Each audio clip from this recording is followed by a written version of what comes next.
Assalamualaikum warahmatullahi wabarakatuh. Salam sejahtera bagi kita semua. Saya Asia Mutmainah akan menyampaikan tugas 3 pada mata kuliah studi komparatif, di mana pada kesempatan kali ini saya akan melakukan analisis artikel berjudul A Scoping Review of Research on School-Based Outdoor Education in the Nordic Countries. Pertanyaan pertama yaitu paparkan hal-hal penting yang ditemukan dalam artikel. Adapun identitas artikel jurnal ini sendiri yaitu adalah A Scoping Review of Research on School-Based Outdoor Education in the Nordic Countries yang diterbitkan pada tahun 2023 oleh peneliti atau penulisnya Remen dan Iversen pada Journal of Adventure Education and Outdoor Learning, di mana tujuan utama dari artikel ini adalah memberikan gambaran atau scoping review tentang empirical studies mengenai outdoor education yang dipimpin guru di konteks sekolah pada kelas 1 sampai 13 di 5 negara Nordik yaitu Denmark, Norway, Sweden, Finland, Iceland. Fokusnya pada UD-Skol, UT-Skol, Friluftsliv, dan istilah yang terkait. Metode yang digunakan pada artikel ini yaitu pencarian multifase berupa query bahasa Inggris dan juga bahasa Nordik di beberapa database seperti Eric Ovid, Scopus, Google Scholar, Idun, Diva Portal, dan pemeriksaan manual jurnal Nordik. Pencarian dilakukan pada artikel yang terbit hingga Juli 2021 yang menghasilkan 586 hits dan nanti disaring kembali menjadi 52 artikel yang memenuhi kriteria inklusi untuk analisis deskriptif dan konten. Analisisnya bersifat deskriptif dan konten analisis, yaitu kategori tematik terbentuk induktif. Temuan penting dari artikel ini yaitu adalah yang pertama adanya distribusi geografis dan jumlah studi pada penelitian ini atau artikel ini yaitu adalah pada 52 studi di mana di dalamnya ada Denmark sebanyak 20, Norway sebanyak 15, Sweden 11, Finland 6, Iceland ada 0. Adapun karakteristik metodologisnya mayoritas studi bersifat kualitatif sebanyak 31, kemudian kuantitatif 18 dan juga mix method ada 3. Data berasal dari guru dan atau siswa dengan metode utama yaitu wawancara dan observasi. Adapun konteks mata pelajarannya paling banyak yaitu multiple subject dan science. Juga ditemukan fruit leaf, matematika dan bahasa. Kategori tematik atau konten analisisnya pada artikel ini 7 kategori yang muncul yaitu ada teacher's perspective, nature of outdoor education, well-being, cognitive learning, teaching and learning across classroom outdoors, digital resources, dan sustainable education outdoors. Juga ada teacher perspective, nature, well-being, dan cognitive learning yang paling dominan. Hasilnya, banyak studi yang melaporkan efek positif pada kesejahteraan fisik atau sosial siswa dan beberapa bukti peningkatan pembelajaran kognitif pada beberapa intervensi. Tapi hasilnya tidak seragam, bergantung pada desain, tugas belajar, dan kualitas pengajaran. Beberapa studi kuasi eksperimen menunjukkan peningkatan kecil pada membaca atau motivasi setelah penerapan outdoor education ini. Sementara studi matematika kadang menunjukkan tidak ada perbedaan signifikan. Kelebihan dari artikel ini yaitu adalah yang pertama menggunakan metode scoping review komprehensif di mana mengkombinasikan query bahasa Inggris dan bahasa Nordik. Juga manual research meningkatkan jangkauan literatur Nordik yang sering terlewat. Kemudian juga artikel ini menghasilkan kategorisasi tematik yang jelas, ada 7 tema dan ringkasan deskriptif sebanyak 52 studi sehingga berguna sebagai peta penelitian untuk peneliti dan praktisi lain.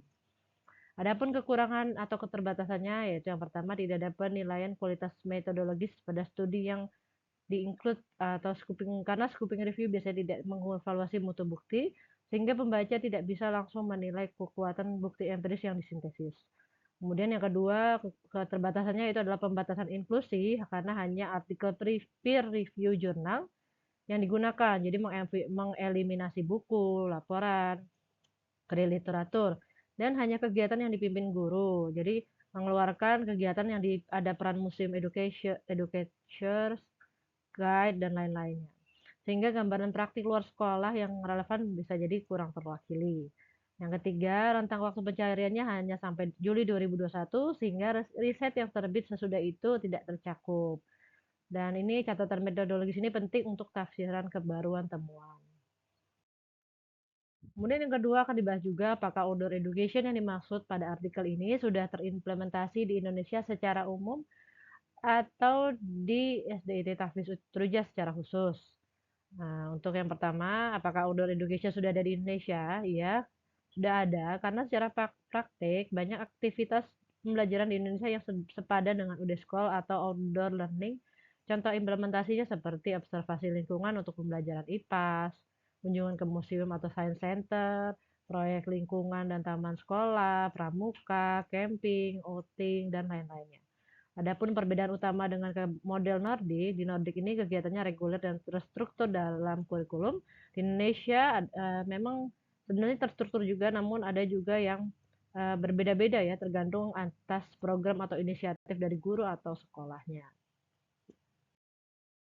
Implementasi di SD itu Tafi Sutrujah Depok dalam hal program outdoor education ini sudah selaras dengan konsep school based outdoor education karena di SDIT Tafi Sutrujah juga sudah menerapkan yang pertama UD School yaitu berupa pengamatan lingkungan IPAS yang terjadwal, kemudian ada field trip seperti kunjungan ke museum atau science center, kemudian ada outdoor camps atau pramuka seperti kegiatan berkemah yang mendukung keterampilan sosial siswa, kesejahteraan fisik dan sikap yang ini sama ya dengan temuan well-being dalam studi Nordik tadi.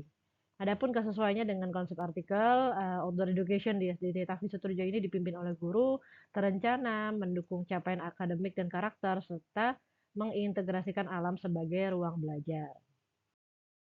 Tantangan implementasi outdoor education ini secara umum, yaitu adalah yang pertama ada ketersediaan lokasi yang aman dan tentu saja mudah dijangkau. Kemudian kompetensi guru dalam merancang tugas outdoor ini harus benar-benar mumpuni. Kemudian integrasi ke kurikulumnya. Jadi tidak hanya kegiatan keinsidental tapi sudah terprogram terencana dengan baik ke dalam kurikulum sekolah. Kemudian perlengkapan dan manajemen risiko juga harus benar-benar siap dalam outdoor education dan tentu saja dukungan kebijakan sekolah, komite, dan juga masyarakat. Berikut ini adalah kesimpulan dari pembahasan yang telah saya paparkan tadi. Yang pertama, artikel ini memetakan 52 penelitian terkait outdoor education di negara-negara Nordik.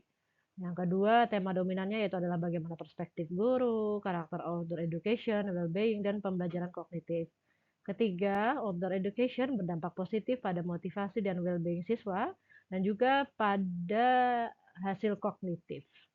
Kemudian yang keempat, banyak praktik di Indonesia, termasuk di SDT Tahfiz Sutrujah yang selaras dengan model UDESKOL atau outdoor education.